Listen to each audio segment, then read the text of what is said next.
Radhe Radhe. Hello everyone. Let's begin with a new episode. जो इस channel पे नए हैं या जिन्होंने अभी तक सब्सक्राइब नहीं किया वो जल्द से कर दें। एपिसोड 89, रजावत खानदान का वारिस। विशाल ने उसे वार्न करते हुए कहा, ये तुम सही नहीं कर रहे हो राजवीर।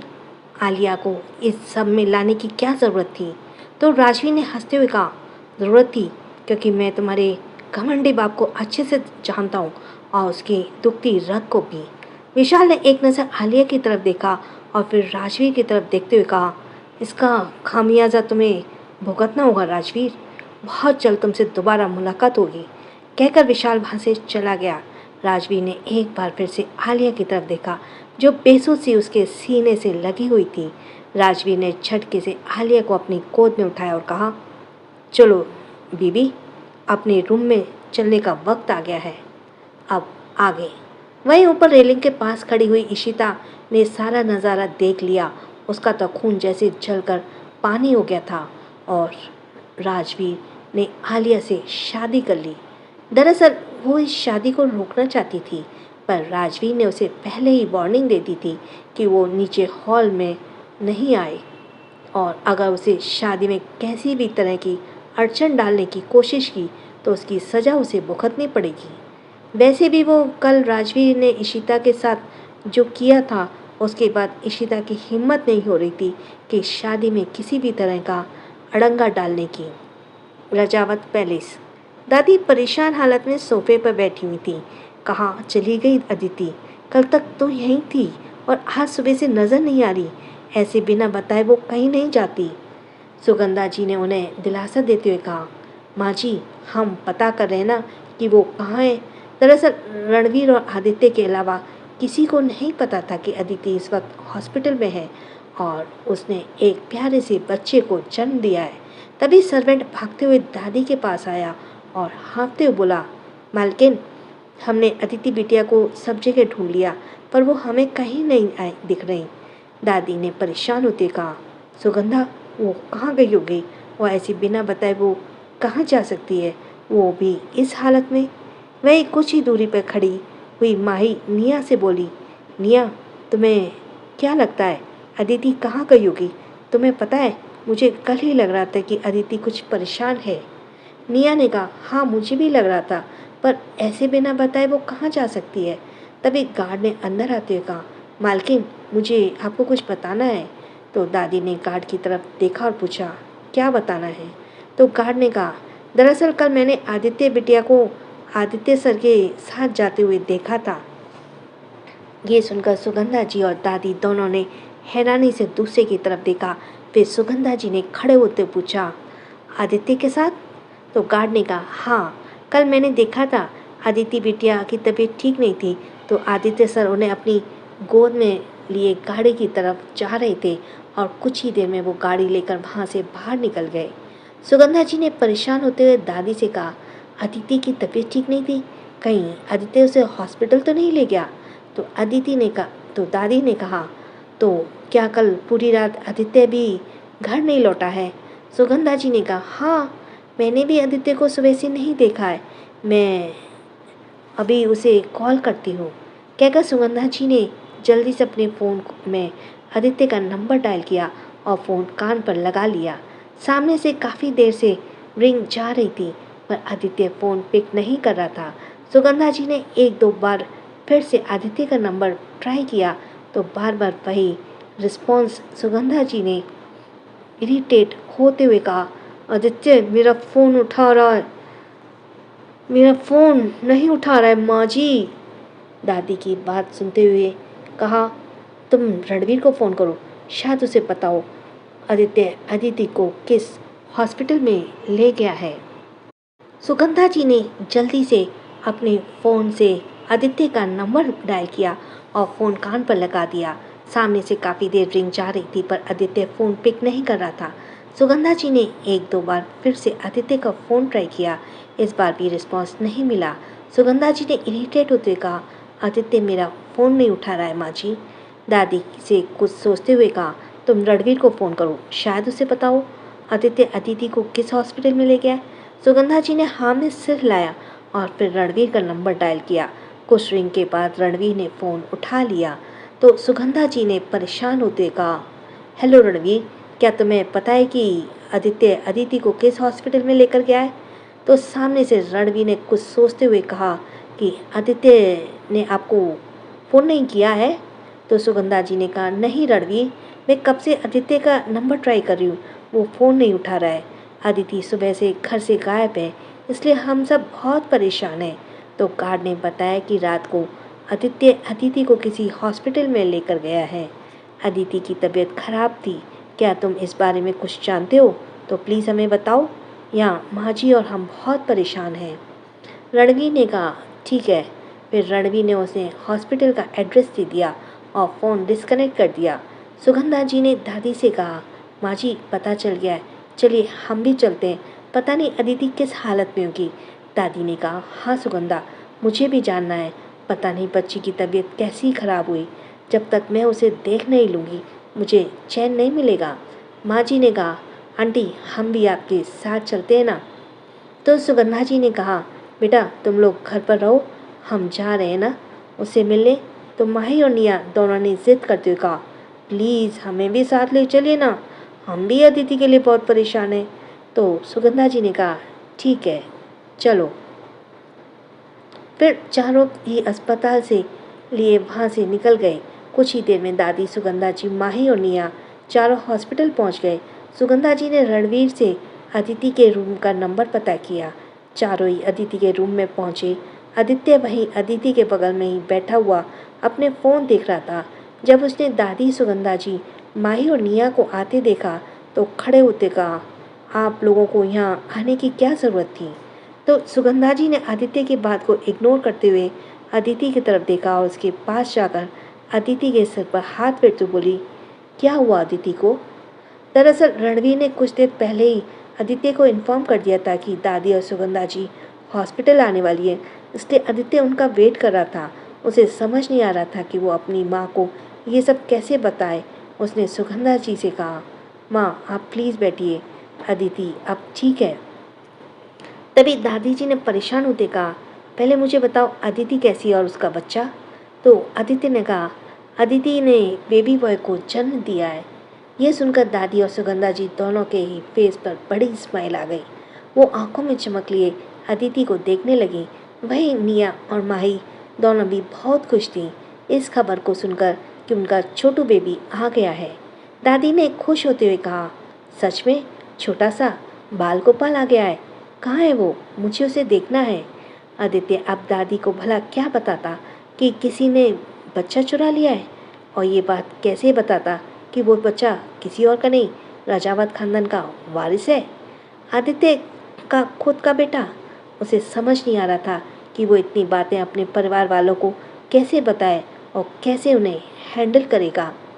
दादी ने फिर से पूछा, अरे बता क्यों नहीं रहे हो, बच्चा कहाँ है? आदित्य ने कहा, आप लोग मेरे साथ चलिए, मैं आपको सब बताता हूँ, पर यहाँ नहीं। सुगंधा ने कहा, आदित्य क्या हुआ? क्या ऐसी कोई बात है जिसे बताने में कुछ परेशानी है? आदित्य ने कहा, मॉम प्लीज़ आप मेरे साथ चलिए, मैं आपके सारे सवालों का जवाब दूंगा। फिर उसने एक बेल प्रेस की। इसी के साथ एक नर्स अंदर आई तो आदित्य ने कहा, तुम आदित्य का ख्याल रखो, मैं अभी आ रहा हूँ। नर्स ने कहा, ठीक है सर, मैं यहीं पर हूँ। कहकर आदित्य अपने परिवार के साथ रूम से बाहर निकल गया। कुछ ही देर में दूसरे रूम में आदित्य और बाकी सभी लोग खड़े थे। क्या ये क्या कह रहे हो तुम? किसी ने बच्चे को किडनैप कर लिया है? तो आदित्य ने परेशान होते कहा, हाँ मॉम, कल रात से ही हम बच्चे को ढूंढने की पूरी कोशिश कर रहे हैं। तो सुगंधा जी ने कहा, पर ये हरकत कौन कर सकता है? भला उस मासूम से किसी को क्या परेशानी होगी? तो आदित्य ने कहा, अदिति के पति आकाश ने किया है, वो अदिति को ब्लैकमेल करना चाहता था इसलिए। सुगंधा जी ने थोड़ा गुस्से से कहा, वो पागल हो गया क्या? पहले तो अपने बीवी और बच्चे की जिम्मेदारी नहीं उठाई, और जब बच्चे का जन्म हुआ तो अपने बच्चे को ही किडनैप कर लिया। तो आदित्य ने कहा, मॉम वो अदिति के पति का बच्चा नहीं है।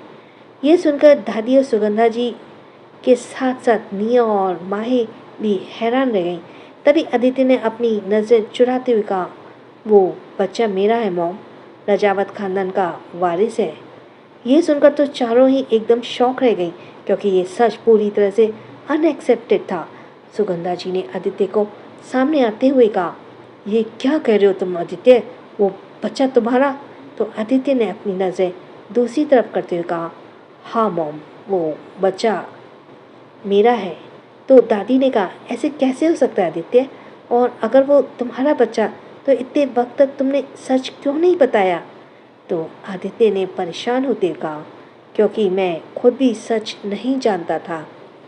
अब तो वो चारों समझ ही नहीं पा रहे थे कि आदित्य कहना क्या चाहता है। एक तरफ वो कह रहा है कि वो बच्चा आदित्य का है, और दूसरी तरफ वो कह रहा है कि उसे खुद ही पता नहीं था। आदित्य ने कहा, ठीक है मॉम, मैं आपको सब बताऊंगा। फिर माही और नेहा से कहा, तुम दोनों रूम से बाहर जाओ। तो माही और नेहा दोनों ने एक दूसरे की तरफ देखा। तो आदित्य ने दोबारा कहा, मैंने कहा ना, रूम से बाहर जाओ। दरअसल आदित्य इस बात को माही और नेहा के सामने नहीं करना चाहता था, क्योंकि वो जानता था कि दोनों की ही उम्र कम है और नेहा उसकी बहन थी। तो भला वो इस बात को नेहा के सामने कैसे कह सकता था। अब दोनों ही चुपचाप रूम से बाहर चली गई। आदित्य ने रूम का डोर बंद किया और वापस अपनी दादी और सुगंधा जी की तरफ देखते हुए कहा, आप दोनों बैठिए, मैं आपको सब बात बताता हूँ। दादी और सुगंधा जी चुपचाप जाकर सोफे पे बैठ गई। दोनों ने चेहरे पे सवाल के साथ साथ परेशानी भी साफ नजर आ रही थी। आदित्य भी उसके सामने जाकर बैठ गया और धीरे धीरे कर उसकी सारी बात बता दी। ये सुनकर दादी और सुगंधा जी दोनों ही हैरान रह गईं। दादी ने हैरानी से कहा, तो आदित्य क्या शुरू से जानती थी अदिति कि तुम ही उसके होने वाले बच्चे के बाप हो? तो आदित्य ने कहा, हाँ, वो जानती थी। तो सुगंधा जी ने कहा, फिर उसने बताया क्यों नहीं? तो आदित्य ने कहा, इस बारे में तो अभी तक मैंने ही उससे नहीं पूछा। दरअसल उसकी कंडीशन ही थी ही नहीं कि मैं उसके ये सवाल जवाब कर पाता। सुगंधा जी ने गहरी सांस लेते हुए कहा, माँ जी, अनजाने में ही सही, पर मैं दादी बन गई। कहते हुए सुगंधा जी के फेस पर स्माइल आ गई और आंखों में नमी। दादी ने भी सुगंधा जी के कंधे पे हाथ रखते हुए कहा, और मैं परदादी। फिर परेशान होते कहा, पर हमारा बच्चा, हमारे खानदान का वारिस इस वक्त खतरे में है सुगंधा, मुझे उसके लिए डर लग रहा है। तो आदित्य ने अपनी दादी को शांत करते हुए कहा, दादी चिंता मत कीजिए, कुछ नहीं होने दूंगा, मैं अपने बेटे को सही सलामत उसे वापस लेकर आऊँगा। सुगंधा जी ने कहा, मुझे मेरा पोता सही सलामत चाहिए आदित्य।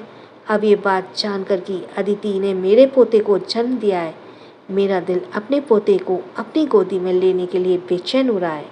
आदित्य ने कहा, मॉम, अब आप यहाँ आ गई हैं तो प्लीज़ आप अदिति के पास रुकिए। तभी आदित्य का फ़ोन पर एक मैसेज की नोटिफिकेशन आई। आदित्य ने उस मैसेज को चेक किया तो उसकी आंखों में हैरानी वाले भाव आ गए। उसने फिर अपनी दादी को सुगंधा जी से कहा, मॉम, मुझे अभी जाना होगा, प्लीज़ आप अदिति का ख्याल रखिएगा, और अगर उसे होश आता है तो प्लीज़ संभाल लीजिएगा, वो अपने बच्चे के लिए बहुत परेशान है। सुगंधा जी ने कहा, तुम जाओ आदित्य, हम दोनों हैं ना अदिति को संभालने के लिए, तुम यहाँ से फिक्र मत करना। आदित्य ने अपना हाँ में सिर हिलाया और रूम से बाहर निकल गया। वहीं बाहर खड़ी माही ने निया से कहा, निया, ऐसा कौन सी बात है कि आदित्य हमारे सामने नहीं कर सकते? निया ने कहा, अब वो तो मुझे नहीं पता, अगर भाई ने कहा है तो हो सकता है कि ये बात हमारे सामने नहीं करना चाहते हो। वैसे माही, मैं बुआ बन गई। कहते हुए निया के फेस पर एक्सप्रेशन वाले भाव आ गए और माही ने भी खुश होते हुए कहा, अरे ये बात तो हमने सोची ही नहीं, उस बच्चे के साथ तो तुम्हारा भी रिश्ता है ना। फिर निया ने माही को छेड़ते हुए कहा, और तुम्हारा भी, तुम भी तो चाची बन गई। माही ने कहा, हाँ बन तो गई, उसके खड़ूस चाचा की बीवी पर मैं तो अपनी स्वीट चाची बनकर रहूँगी और उसे बहुत सारा खिलाऊंगी, बहुत उसके साथ मज़े करूँगी। एपिसोड 90, लॉयल तो तुम भी नहीं हो। मैं इसका रिकैप छोड़ रही हूँ आगे। तो निया ने कहा, अरे मैं उसकी बुआ हूँ, तो पहला हक तो मेरा बनता है ना। तो माही ने भी कहा, अच्छा, और तुम इस बात पर मुझसे झगड़ा करोगी? मैंने कह दिया ना, मैं उसकी चाची हूँ, तो पहला हक मेरा बनेगा। आदित्य जब रूम से बाहर आया तो उसने दोनों की बहस सुन ली, जिसे सुनकर आदित्य के फेस पर भी स्माइल आ गई और उसने अपना सिर झटका और वहाँ से आगे बढ़ गया। वहीं माही और निया उसे बात से अनजान अभी भी एक दूसरे से इसी बात पर फाइट कर रही थी कि किसका हक ज़्यादा बनता है। तभी माही ने उदास होते हुए कहा, पर माही, हमारा बच्चा तो ठीक होगा ना? निया की बात सुनकर माही को भी याद आया कि बच्चा किडनैप हो गया है, तो उसने भी कहा, निया, हमारा बेबी बिल्कुल ठीक होगा।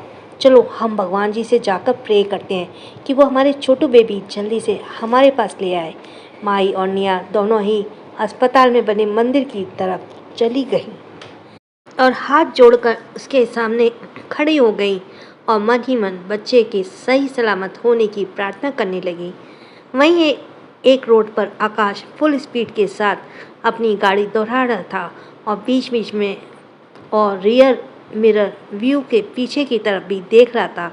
उसकी गाड़ी के पीछे ही दो गाड़ियां और भी चल रही थी जो फुल स्पीड में थी और आकाश की गाड़ी का पीछा कर रही थी। आकाश की गाड़ी के फ्रंट सीट पर ही वो बच्चा छोटा सा बेबी लगातार रोए जा रहा था, जिससे आकाश इरिटेट हो रहा था। जहाँ पीछे आ रही गाड़ियों को देखकर उसके चेहरे पे घबराहट की वजह से पसीने आ रहे थे, वहीं बच्चे का रोना सुनकर आकाश गुस्से से उस पर चिल्ला गया, शट अप, मुंह बंद करो वरना तुम्हें बाहर फेंक दूंगा। सॉरी, मुझे बार बार खांसी उठ रही है, जिसकी वजह से मुझे बार बार इसको गैप देना पड़ रहा है, and I am sorry for it. Let's start. अब आकाश गुस्से में बोल गया था कि वो सिर्फ एक दिन का ही बच्चा है, वो भला आकाश की बात कहाँ से समझेगा। आकाश ने अपनी गाड़ी एक सुनसान जगह की तरफ मोड़ दिया। दरअसल आकाश के पीछे आने वाली गाड़ियाँ रणवीर और आदित्य की थीं। जैसे ही रणवीर ने सोचा था, आकाश ने आदित्य के फ़ोन पर से उसे कांटेक्ट करने की कोशिश की थी और इसी गलती की वजह से उसकी लोकेशन ट्रेस हो गई थी। रणवीर ने पहले आदित्य के फ़ोन पर आने वाली हर कॉल को ट्रेस करने का इंस्ट्रक्शन अपने आदमियों को दे दिया था। इसी से उसे पता चल गया था कि आकाश कहाँ होगा। अब आकाश की गाड़ी उबड़-खाबड़ रास्ते पर चल रही थी। दरअसल वह रोड के साइड में उबड़-खाबड़ रास्ते पर अपनी गाड़ी दौड़ा रहा था, लेकिन कुछ ही देर में उसे अपनी गाड़ी को ब्रेक लगाना पड़ा क्योंकि उसके सामने एक खाई आ गई थी, जहाँ से अब वह गाड़ी आगे नहीं ले जा सकता था। आकाश को कुछ और नहीं सूझा तो उसने जल्दी से अपनी सीट बेल्ट उतारकर और उस बच्चे को उठाकर गाड़ी से बाहर की तरफ निकला और आकाश की गाड़ी रुकते देखकर रणवीर और आदित्य दोनों ने भी अपनी गाड़ी रोक दी और गाड़ी से बाहर आ गए। आकाश उस बच्चे को लेकर खाई की तरफ दौड़ा। यह देखकर आदित्य एकदम उस पर चिल्लाया, खबरदार, जो बच्चे को कोई नुकसान पहुंचाने की कोशिश की तो। आकाश खाई के बिल्कुल पास में जाकर खड़ा हो गया और पलटकर आदित्य की तरफ देखते हुए बोला, तुम इस बच्चे के लिए ज़्यादा परेशान क्यों हो रहे हो? यह मेरी बीवी का बच्चा है जो नाजायज़ है, पता नहीं किसका खून है। तो रणवीर ने कहा, अपनी जबान को लगाम दो आकाश। आकाश इस वक्त गुस्से से नफरत से पागल हो रहा था, इसलिए वह रणवीर और आदित्य के सामने ऊंची आवाज़ में बातें करने की हिम्मत कर पा रहा था, वरना रणवीर और आदित्य के सामने तो उसकी जुबान तक नहीं खुलती थी। आकाश ने हंसते हुए कहा, मुझे तो तुम दोनों को समझ नहीं आ रहा है कि भला नाजायज़ बच्चे के लिए तुम लोग मेरा पीछा क्यों कर रहे हो? अगर यह मर भी जाता है तो क्या फ़र्क पड़ता है? तभी आदित्य जोर से चिल्लाया, मैंने कहा मुझे को बंद करो, अपने मुंह को बंद करो, खबरदार जो मेरे बच्चे के लिए एक शब्द भी मुंह से निकाला तो। ये सुनकर आकाश ने हैरानी से उस बच्चे की तरफ देखा और फिर कहा, कहना क्या चाहते हो? तो आदित्य ने कहा, वह मेरा बच्चा है। ये सुनकर आकाश के रंग एकदम से उड़ गया। क्या? ये तुम्हारा बच्चा कैसे हो सकता है? तभी आदित्य ने उसकी तरफ बढ़ते हुए कहा, मैंने कहा ना, ये मेरा बच्चा है, इसे मुझे वापस दे दो। लेकिन आकाश ने इस बार नफरत से कहा, तो तुम थे जो उस रात मेरी बीवी के साथ? आदित्य ने कहा, हाँ, वह मैं ही था। अब पता चल गया है ना कि तुम किसके बच्चे को नुकसान पहुंचाने की कोशिश कर रहे हो? तो आकाश ने कहा, मुझे कोई फर्क नहीं पड़ता कि ये किसका बच्चा है। मुझे सिर्फ यह पता है कि यह उस अदिति का बच्चा है जिसने मुझे धोखा दिया। शादी वाली रात वह किसी गैर मर्द के साथ जाकर सोई थी और उसी का नतीजा है ये नाजायज। बच्चे के बारे में आकाश की बात सुनकर रणवीर और आदित्य दोनों का एक खून खौल रहा था, लेकिन वह यह भी जानते थे कि इस वक्त आकाश जिस जगह खड़ा हुआ है, अगर उसने एक कदम भी पीछे की तरफ किया तो बच्चा खाई में जाकर गिर सकता है, और दोनों ही बच्चे को लेकर किसी भी तरह का रिस्क नहीं लेना चाहते थे। इसलिए वह जोर से नहीं, होश से काम लेना चाहते थे। रणवीर ने आदित्य की तरफ देखा और उसे कुछ इशारा किया। आदित्य रणवीर की बात समझ गया। उसने फिर आकाश से कहा, तुम्हें अदिति से जो चाहिए था वह मैं तुम्हें दूंगा, बल्कि उससे भी 2 गुना ज़्यादा दूंगा, पर इस बच्चे को मुझे दे दो। आकाश ने कहा, मुझे पागल समझा है क्या? सब जानते हैं कि रजावत ब्रदर्स कितनी ज़्यादा क्रूअल है। मुझे अच्छे से पता है। इस बच्चे को लेने के बाद तुम मुझे जिंदा नहीं छोड़ोगे, बल्कि अभी यहीं पर ही मार दोगे। आदित्य ने कहा, देखो आकाश, मैं कह रहा हूँ ना, हम तुम्हें कुछ नहीं कहेंगे, यहाँ से जाने देंगे। बस इस बच्चे को मुझे दे दो, उसे इस वक्त ट्रीटमेंट की ज़रूरत है। आकाश ने अपना दूसरा हाथ दिखाया। आदित्य को रुकते हुए कहा, जाओ वहीं रुक जाओ, मेरे साथ चालाकी मत करना। मैं तो मरूंगा ही, तुम्हारा यह बच्चा भी मेरे साथ इस खाई में गिर जाएगा। बार बार अपने बच्चे के लिए ऐसी बातें सुनकर आदित्य का दिमाग खराब हो रहा था। उसका तो दिल कर रहा था कि वे आकाश के टुकड़े कर दे, लेकिन वह जानता था कि इस वक्त अपने गुस्से को कैसे काबू में कर रहा हूँ।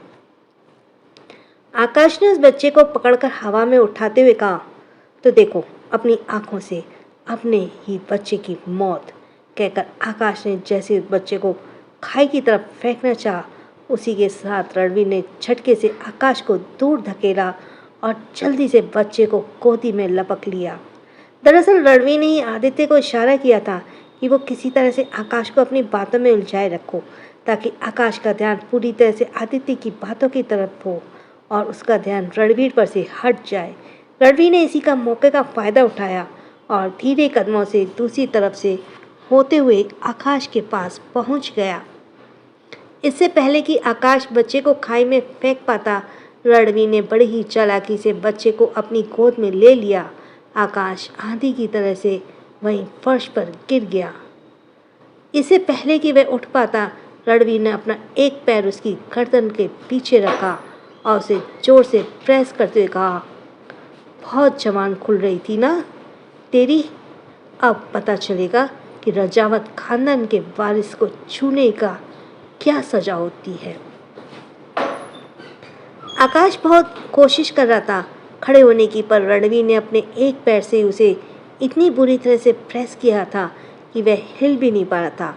वहीं रणवीर की गोद से बच्चा जोर जोर से रोई जा रहा था। रणवीर ने बच्चे की तरफ देखते हुए कहा, क्यूट बेबी डोंट क्राई, चाचू आ गए ना, अब तुम्हें कुछ नहीं होने देंगे। तभी आकाश भी जल्दी से रणवीर के पास आया और बच्चे को तरफ देखते हुए बोला, रणवीर बेबी वीक है, मैं से अभी ट्रीटमेंट की ज़रूरत है। रणवीर ने कहा, तुम बच्चे को उसकी मॉम के पास ले जाओ, वह बहुत परेशान है, और जल्द से जल्द इसका चेकअप भी कराओ। आदित्य ने कहा, पर मुझे इसको सजा देनी है। कहते हुए आदित्य ने गुस्से से आकाश की तरफ देखा तो रणवीर ने कहा, वह काम तो मुझ पर छोड़ दे, अभी बच्चे को अस्पताल में जाना ज़्यादा ज़रूरी है। आदित्य भी वक्त की नज़ाकत को समझ रहा था, इसलिए उसने जल्दी से बच्चे को अपनी गोद में ले लिया और उसे अपने सीने से छुपाते हुए कहा, कुछ नहीं होने दूंगा मैं अपने बच्चे को। कहकर आदित्य ने एक नज़र रणवीर की तरफ देखा और एक ही क्रोध भरी नज़र आकाश पर डाली और वहाँ से अपनी गाड़ी की तरफ बढ़ गया। आकाश अभी भी उठने की बहुत कोशिश कर रहा था, पर वह उठ नहीं पा रहा था। रणवीर ने अपना पैर हटाया और पीछे से उसके कॉलर को पकड़कर उसे झटके से खड़ा करते हुए कहा, हाँ तो क्या बोल रहा था तू, अब बोल। आकाश अब समझ गया था कि अब उसकी बहुत बुरी गति होने वाली है, क्योंकि अब वह सीधा डेविल की हाथ लग गया है। रणवीर ने उसके जबड़े को कसकर पकड़ते हुए कहा, तुझे ये पता चल गया था कि ये रजावत खानदान का वारिस है, उसके बाद भी तू हमें धमकियों पर धमकी दिए जा रहा था। इतनी औकात तो तेरी नहीं है आकाश। आकाश ने सॉरी आकाश ने अपने बचाव करने की कोशिश करते हुए कहा, अगर तुम्हारी बीवी किसी गैर मर्द के साथ जाकर सोई और उसका बच्चा अपनी कोख में लिए घूमे तो क्या करोगे उसके साथ? रणवीर ने गुस्से से एक जोर का पंच उसके जबड़े पर मारते हुए कहा, और तुम्हारी गर्लफ्रेंड जो तुम्हारा बच्चा अपनी गोद में लिए घूम रही है उसका क्या? रणवीर के मारने की आवाज कुछ कदम पीछे हट गया आकाश, और उसके होठों पर चोट भी लग गई जिसे खून बहने लगा। आकाश ने पलटकर रणवीर की तरफ देखा। दरअसल रणवीर ने आकाश के बारे में सारी इंफॉर्मेशंस पहले ही निकाल ली थी और उसे पता चल गया था कि आकाश की गर्लफ्रेंड खुद आकाश के बच्चे की मां बनने वाली है और एक दिन पहले उसका मिसकैरेज भी हुआ है। आकाश ने कहा, हाँ, वो मेरे बच्चे की मां बनने वाली है और हम दोनों शादी भी करने वाले थे, लेकिन वह मेरी लाइफ में अदिति के बाद आई थी। तो रणवीर ने उसका कॉलर पकड़कर कहा, क्या वाकई में वह पहली लड़की तुम्हारी शादी के बाद आई थी? और उन लड़कियों का क्या जो अदिति से पहले तुम्हारी लाइफ में आई थी और जिनकी ज़िंदगी तुमने बर्बाद कर दी? यह सुनकर आकाश का चेहरा सफ़ेद पड़ गया। उसने अपना कॉलर छुड़ाते हुए कहा, मैं मर्द हूँ, मैं जो मर्जी आए कर सकता हूँ और औरत की एक मर्यादा होती है। रणवीर ने एक बार फिर उसके मुंह पर पंच मारते हुए कहा, अब लाइन पे। बात औरत या मर्द की नहीं होती है, बात भरोसे की होती है, लॉयल्टी की होती है। तुम भी नहीं थे तो तुम कैसे अपनी बीवी से लॉयल्टी की उम्मीद रख सकते हो? रणवीर के पंच के पर इस बार आकाश फर्श पर जाकर गिरा, पर इससे पहले कि वह संभल पाता, रणवीर उसके ऊपर आया और उसका कॉलर पकड़कर एक पंच उसके मुंह पर मारते हुए कहा, अदिति ने जो किया तुम्हारे लिए किया था और मजबूरी में आके किया था, पर तुमने जो उसके साथ किया सब कुछ जानबूझकर किया है। अदिति को भी तुम सिर्फ अपनी हवस का शिकार बनाना चाहते थे। जब उसने तुम्हारी बात नहीं मानी तब तुमने उसे शादी करने की बात मानी। यह सब सुनकर खुद आकाश भी हैरान रह गया कि सबके बारे में रणवीर को कैसे पता है। सुनकर आकाश भी हैरान रह गया। ये बातें तो आज तक उसने अदिति को भी पता नहीं चलने दी थी। रणवीर ने उसका कॉलर पकड़ा और उसे खड़ा करते हुए कहा, तेरी पूरी कुंडली निकाल ली है मैंने, इसलिए इतना हैरान मत हो। तेरे बारे में मुझे यह सब कैसे पता होगा? तुम जैसे घटिया आदमी अदिति जैसी लड़की को डिजर्व ही नहीं करता। अच्छा ही है, मजबूरी में ही सही, उस रात को मेरे भाई के साथ थी। कम से कम तुम जैसे घटिया आदमी के हाथों से तो बच गई। एपिसोड 91। तुम्हें अच्छे से बताऊंगा कि पति क्या होता है। सो मैं इसका रिकैप छोड़ रही हूँ। रणवीर ने उसे बहुत बुरी तरह से मारना शुरू कर दिया। आकाश बहुत कोशिश कर रहा था अपना बचाव करने की, पर रणवीर के सामने उसकी एक ना चली। रणवीर ने उसे मार मार कर पूरी तरह से लहूलुहान कर दिया। आकाश भी अब धीरे धीरे बेसुध हो रहा था। रणवीर उसे खींचते हुए खाई के पास लेकर आया और उसे पीछे से उसके कॉलर से पकड़कर उसका चेहरा अपने सामने करते हुए कहा, हमें धमकी दे रहा था। आकाश समझ गया कि रणवीर क्या करने वाला है, इसलिए वह गिड़गिड़ाते हुए बोला, नहीं नहीं, प्लीज़ मुझे फेंकना मत, मुझे यहाँ से मत धकेलना। मैं आज के बाद कभी तुम लोगों के सामने नहीं आऊँगा। रणवीर ने एक अजीब सी हंसी के साथ कहा, यह सब तो तुझे हमें धमकी देने से पहले करना चाहिए था। तूने हमारे खानदान के वारिस को नुकसान पहुंचाने की कोशिश की और अब मुझसे उम्मीद कर रहा है कि मैं तुम्हें माफ़ कर दूं और जाने दूं। आकाश ने एक बार फिर से रिग्रेट करते हुए कहा, अच्छा रणवीर सर, मुझे माफ़ कर दीजिए, यह मैं गुस्से में यह सब कर गया। मैं आज के बाद ऐसा कुछ नहीं करूँगा। रणवीर ने कहा, रणवीर सिंह राजावत के पास गुनाहों की सज़ा होती है, माफ़ी नहीं, तो भुगत अपनी सज़ा। इसी के साथ रणवीर ने उसे खाई की तरफ धकेल दिया। आकाश जैसे खाई में गिरा, वो जोर से चीखा और खाई में गिरने लगा। जैसे जैसे वह खाई में जा रहा था, उसकी आवाज़ भी धीरे धीरे कम होती जा रही थी और कुछ ही देर बाद उसकी आवाज़ सुनाई देना बंद हो गई। रणवी ने एक डेविल हंसी के साथ कहा, आकाश नीचे पहुंच गई ना? किस तरह की तकलीफ तो नहीं हुई? फिर एक शैतानी हंसी के साथ कहा, मर गया साला। अदिति को अस्पताल में होश आ गया था। अदिति दादी के कंधे पर सर रखी हुई थी।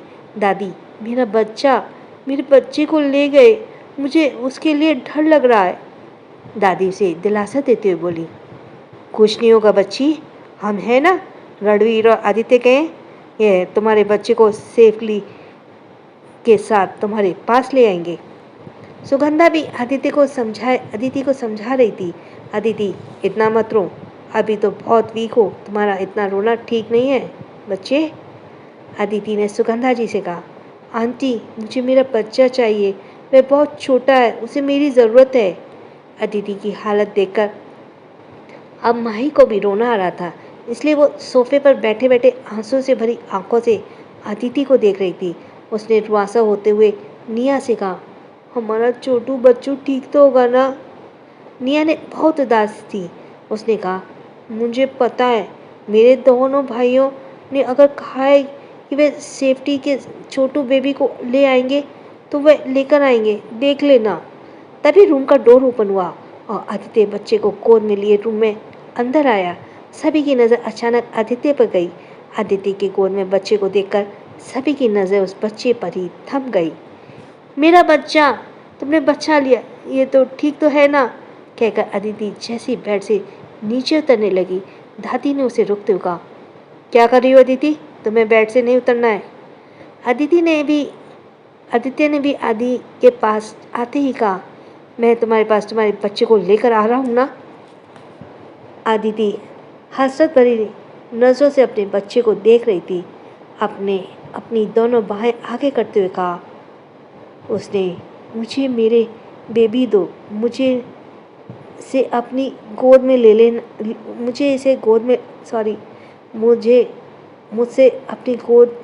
लेना है। ये गलत लिखा हुआ है, यहाँ पे आएगा, मुझे उसे अपनी गोद में लेना है। अदिति की आंखों में एक उतावलापन देख रहा था। उसने भी बिना देरी किए बच्चे को माँ की गोद में दे दिया। उसने बच्चे को अपनी गोद में लेते ही अदिति ने उसे अपने सीने में छिपा लिया और रोते हुए उसे चूमने लगी। माँ बेटे का ऐसा मिलन देखकर तो वहाँ मौजूद सभी की आंखें नम हो गई थी। आदित्य भी आज खुद को इमोशनल होने से रोक नहीं पाया। बच्चे को सही सलामत देखकर सभी ने राहत भरी सांस ली। सुगंधा ने कहा, आदित्य, क्या मेरे पोते को मेरी गोद में नहीं दोगे? अदिति ने सुगंधा जी की तरफ देखा। अभी तक अदिति को पता नहीं था कि घर वालों को इस बात का पता चल गया है कि ये रजावत खानदान का ही वारिस है। अदिति ने आदित्य की तरफ देखा तो आदित्य ने पलक झपकाकर उसे जैसे कह रहा कि उन्हें सब पता है। अदिति ने धीरे से अपना सिर हाँ में हिलाया और सुगंधा जी से कहा, हाँ जी। फिर अदिति ने बच्चे को सुगंधा जी की गोद में दे दिया। सुगंधा जी ने प्यार से बच्चे को फोरहेड पर चूमा और उसकी छोटी छोटी उंगलियों को पकड़ते हुए कहा, आदित्य, ये बिल्कुल तुम पर गया है। जब तुम पैदा हुए थे बिल्कुल ऐसे ही लगते थे। ये सुनकर आदित्य के फेस पर स्माइल आ गई। निया और माही भी सुगंधा जी के आसपास आकर खड़ी हो गई और जिद करते हुए बोली, हमें भी उसे उठाना है, प्लीज़ हमें भी गोद में दो ना। तो दादी ने कहा, बेटा अभी ये बहुत कमज़ोर है, अभी इसे ट्रीटमेंट की ज़रूरत है। फिर अदिति ने कहा, आदित्य, डॉक्टर से कहो बच्चे को चेक कर ले, मैं नहीं चाहती कि मेरे परपोते को किसी भी तरह, दादी ने कहा है, परपोते को किसी भी तरह की परेशानी हो, पर उससे पहले मैं अपने पोते को बुलाए तो ले लूँ। इसमें प्लीज़ बहुत राइटिंग मिस्टेक्स आ रही हैं, जिस वजह से थोड़ा कन्फ्यूजन हो रहा है। कहकर दादी ने बड़े ही प्यार से अपने परपोते की बलाई ली। तभी नर्स के साथ डॉक्टर भी वहाँ आ गए। डॉक्टर ने कहा, अब बच्चे को हमें ले जाना होगा और इसका अच्छे से चेकअप करना होगा। तभी अदिति ने थोड़ा परेशान होते कहा, आप क्या यहाँ इसका चेकअप नहीं कर सकते? दरअसल अदिति घबरा रही थी, कहीं फिर से उसके बच्चे को कोई उसे दूर न ले जाए। आदित्य भी अदिति के इस डर को समझ रहा था। उसने अदिति को समझाते हुए कहा, चिंता मत करो, मैंने बच्चे की सिक्योरिटी का पूरा इंतज़ाम कर दिया है, कोई हमारे बच्चे को कुछ भी नहीं कर सकता है। नर्स बच्चे को गोद में लिए वहाँ से चली गई। डॉक्टर भी वहाँ से चली गई। कुछ देर बाद दादी माही और निया के साथ वापस रजावत पैलेस आ गई। सुगंधा जी भी वहीं अदिति के पास ही रुक गई थी, क्योंकि अदिति के पास भी किसी का रुकना जरूरी था। आदित्य कुछ देर तो वहाँ रुका, लेकिन फिर वो भी किसी काम से बाहर चला गया। आलिया को होश आ गया था। वो बेड के पास बैठी अपने घुटने मोड़कर अपने मुंह छिपाए रो रही थी। इस वक्त आलिया राजवीर के रूम में थी। जब उसे होश आया तब उसे पता चला कि इस वक्त राजवीर के रूम में है वो। उसने रूम में बाहर आने की कोशिश की, लेकिन रूम का दरवाज़ा बाहर से लॉक था। तभी रूम का डोर ओपन होने की आवाज़ आई। आलिया कुछ पल के लिए रुकी और उसने पलटकर दरवाजे की तरफ देखा, जहाँ से राजवीर अंदर आ रहा था। राजवीर को देखकर आलिया ने गुस्से से अपना चेहरा फेर लिया और वापस मुंह छुपाकर रोने लगी। राजवीर ने जब आलिया के बेड के पास नीचे फर्श पर ही बैठे हुए देखा तो अपने कदम उसकी तरफ बढ़ा दिए और उसके सामने जाकर खड़ा हो गया। राजवीर ने बिना किसी भाव के कहा, खड़ी हो। आलिया ने उसकी बात का कोई जवाब नहीं दिया और ऐसे रोते हुए ही राजवीर के एक बार फिर से कहा, मैंने कहा खड़ी हो जाओ। पर आलिया ने इस बार भी राजवीर की बात का कोई जवाब नहीं दिया, तो राजवीर पंचों के बल उसके सामने ही बैठ गया और उसके सिर को पीछे से पकड़कर उसका चेहरा ऊपर किया। आलिया का चेहरा रोने से बिल्कुल लाल हो गया था। उसकी आंखें भी रोने से सूज गई थी। उसे देखकर लग रहा था कि वो काफ़ी देर से रोई जा रही है। रोने से उसके होठ थरथरा रहे थे, लेकिन आलिया इस वक्त बहुत ही ज़्यादा मायूस लग रही थी।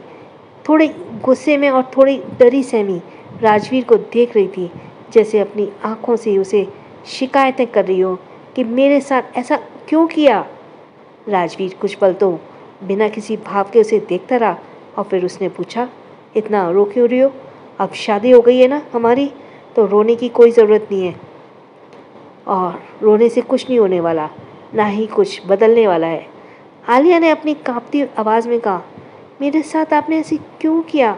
मैंने क्या बुरा किया था आपके साथ जो आपने मुझे ये सज़ा दी है?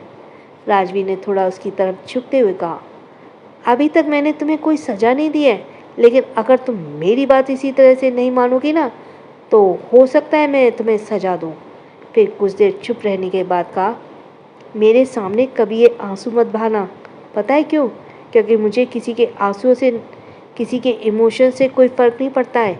इसलिए अपनी मर्जी से या फिर गैर मर्जी से तुम्हें अब यही मेरी बीवी बनकर रहना होगा।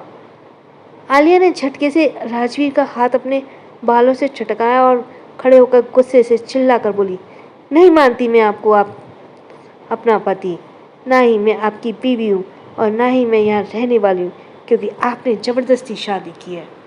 फिर उसने आंसू दोनों हाथों से पोंछते हुए कहा, मैं समझती थी कि आप बहुत अच्छे इंसान हैं, लेकिन आप बहुत गलत घटिया इंसान हैं, बहुत ही ज़्यादा घटिया। कहकर आलिया जैसे वहाँ से जाने लगी, राजवीर ने उसका हाथ पकड़ उसे अपनी तरफ खींचा, जिससे आलिया उसके सीने से लग गई। कुछ पल के लिए तो राजवीर की हरकत से घबरा गई थी और अपनी आंखें बड़ी किए राजवीर को देखने लगी। राजवीर अपना चेहरा झुकाकर आलिया की तरफ देखकर कहा, क्या इतना सब होने के बाद भी तुम्हें समझ नहीं आया कि यहाँ तुम्हारी मर्जी नहीं चलेगी? यहाँ सिर्फ वही होगा जो मैं चाहता हूँ, इसलिए मुझे वो करने पर मजबूर मत करो आलिया, जिसे तुम बर्दाश्त ना कर सको।